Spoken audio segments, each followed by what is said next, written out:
Nos dicen que el mundo avanza hacia la integración, la modernidad y la globalización, que hoy todo es progreso, democracia y pluralidad. Pero detrás de ese decorado se esconde lo mismo de siempre, un nuevo disfraz del viejo sometimiento. El llamado nuevo orden mundial no es un invento reciente, ni una frase suelta. Es la continuidad de siglos de imposiciones. A lo largo de la historia se lo disfrazó con distintas palabras, primero como libertad, después como democracia, más tarde como desarrollo. Hoy lo llaman globalización. Cambian los eslogans, cambian los símbolos, pero la lógica sigue intacta. Dependencia, deuda y control. La frase quedó marcada en la historia el 11 de septiembre de 1990, cuando un presidente habló en el Congreso de los Estados Unidos sobre la necesidad de un New World Order, un nuevo orden mundial, supuestamente basado en la paz y la cooperación. Detrás de esas palabras había algo más profundo, la intención de consolidar un poder global centralizado, sostenido por grandes consorcios financieros que rara vez aparecen en pantalla. Ese discurso no nació de la nada. Décadas antes se fue preparando el terreno. Grandes cambios históricos fueron moldeando la manera en que el poder se organiza, transformaciones religiosas, revoluciones políticas y rupturas sociales que abrieron paso a una concepción global creciente. Con cada ruptura se reorganizó el tablero del poder y poco a poco se fue articulando la infraestructura para un dominio más concentrado. El siglo XX aceleró la maquinaria. 2 guerras mundiales, crisis económicas de alcance planetario y avances científicos convertidos en herramientas de vigilancia y control crearon el escenario para el modelo que hoy llamamos C3I, comando, conducción y control, información, inteligencia e informática. Esa combinación tecnológica y política es la base sobre la que se sostiene buena parte del dominio global. Iberoamérica fue uno de los laboratorios. Endeudamientos impagables ataron a nuestros países a bancos extranjeros y organismos internacionales. Economías nacionales se desaceleraron o desaparecieron.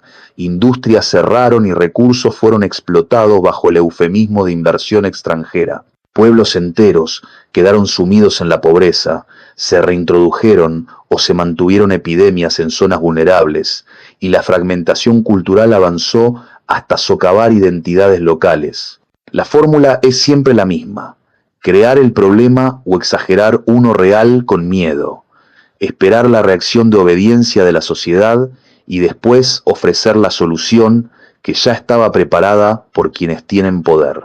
Problema, reacción, solución, un mecanismo milenario que hoy funciona a escala global, empleando políticos, medios y organismos multilaterales como engranajes de la misma maquinaria. Esa estrategia se repite sin importar colores partidarios. Todos los políticos modernos repiten el mismo relato, aunque se muestren como enemigos irreconciliables. De izquierda a derecha, de un continente a otro, el guión se escucha igual, y no es casual. Algunas de esas frases están incluso impresas en símbolos del sistema financiero, como en el billete de $1, donde figura la inscripción en latín que alude a un nuevo orden de los siglos. No es una coincidencia, es la muestra de una idea que se fue normalizando en la arquitectura del poder. Detrás de todo esto están los mercaderes. Grandes intereses financieros, consorcios y casas bancarias que mueven capitales, operaciones y decisiones estratégicas. No siempre aparecen en los titulares, pero sus decisiones definen políticas, condicionalidades, programas y crisis. Para operar usan redes financieras, diplomáticas, mediáticas y en ciertos momentos históricos espacios de fraternidad donde las élites se encuentran y tejen acuerdos. La masonería, en algunos periodos, funcionó como uno de esos nodos de relación personal entre políticos, militares y empresarios. No es una explicación mágica de todo, pero sí un elemento más de cómo se conectaron actores para avanzar en proyectos comunes. Otro instrumento central de esa arquitectura es la Organización de las Naciones Unidas. Nacida tras la Segunda Guerra Mundial como fachada de paz y cooperación, la ONU terminó siendo también un espacio donde se negocian agendas, prioridades y narrativas globales. Desde allí se programan campañas, se promueven políticas y se impulsa una agenda cultural y normativa que, en la práctica, muchas veces responde a los intereses de los mismos actores que dictan las reglas económicas. La ONU habla en nombre de la humanidad. El problema es cuando ese hablar reproduce guiones que alinean a los pueblos con proyectos que no buscan su emancipación, sino su integración servil. El proyecto no se limita a lo económico o político, ataca la esencia de los pueblos. Buscan que cada nación deje de ser algo único, con costumbres, memoria y carácter propio. Lo que antes era identidad nacional lo intentan convertir en masa uniforme, lenguas mezcladas sin raíz, tradiciones diluidas y símbolos vaciados de sentido. Esa fusión aparente se vende como diversidad o progreso, pero en la práctica es disolución. Cuando una sociedad pierde sus raíces, se vuelve más manejable. El empobrecimiento deliberado es parte del plan porque produce desplazamientos masivos. Si tu casa sigue siendo un lugar digno para vivir, nadie necesita migrar. Pero cuando la miseria obliga a millones a dejar su tierra, esos movimientos se usan para mezclar pueblos, romper cadenas de transmisión cultural y debilitar la cohesión colectiva. La migración, en este esquema, deja de ser elección y se convierte en herramienta para diluir identidades. Hay además una contradicción cultural evidente. Desde ciertos sectores se condena que un pueblo occidental quiera proteger su identidad. Sin embargo, se celebra cuando comunidades originarias o tribus preservan sus tradiciones y límites territoriales. Defender lo propio allí es reivindicación. Aquí es señal de intolerancia.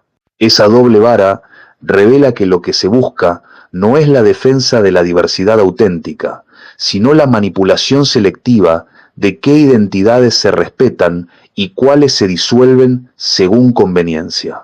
Y nada de esto sería posible sin la complicidad de muchos mandatarios.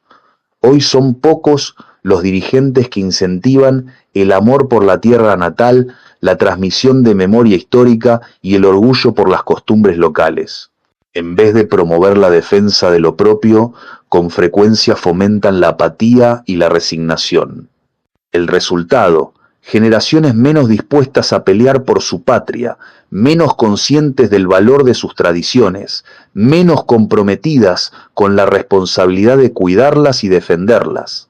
Una sociedad desarmada en lo espiritual es fácil de gobernar desde arriba. Por eso aquella frase sobre un nuevo orden mundial no fue un desliz retórico, fue la confirmación pública de una lógica que llevaba tiempo fraguándose. Lo que muchos no pudieron ver en su momento, con el tiempo quedó en evidencia. No era un llamado al bien común, sino la presentación de una agenda que concentra poder y reduce soberanías. Y que quede claro, no hablo desde el liberalismo que disuelve todo en mercado. Hablo desde la idea opuesta. Tampoco hablo desde la visión reduccionista del pueblo que proponen los comunistas o ciertos progresismos, esa versión que convierte a la gente en una categoría ideológica al servicio de partidos o proyectos transnacionales. Yo hablo del pueblo real, las familias, los oficios, las escuelas, las ceremonias y las historias que transmiten identidad. Defender eso no es reaccionar ni excluir, es asegurar un futuro con raíces para las próximas generaciones. La verdadera soberanía es la defensa de la lengua, la fe, las tradiciones y la memoria heredada de los ancestros. Eso es lo que el proyecto global pretende borrar. Transformar sociedades con raíces en consumidores anónimos sin lealtades más allá del mercado. Hoy los apellidos cambian, los voceros se reciclan y los logos se renuevan. Pero la lógica sigue intacta.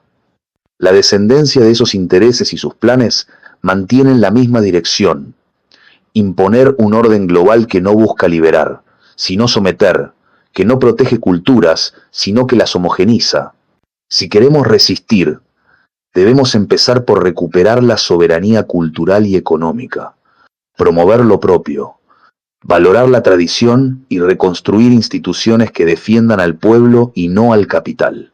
Defender la patria no es cerrarse al mundo, es preservar lo que nos hace ser quienes somos. No lo dejes para mañana. No confíes en que otros lo harán por vos. Hacé algo hoy. Enseñá, transmití, organizá y protegé lo que te pertenece. Si no lo haces por vos, hacelo por tus hijos, porque lo que realmente vale la pena dejarles no es riqueza material pasajera, sino una tierra con memoria, una cultura con fuerzas y un futuro que merezca ser vivido. Suscribite y activa la campanita, porque lo que revelaremos a continuación es cómo los mercaderes van por la enseñanza de tus hijos.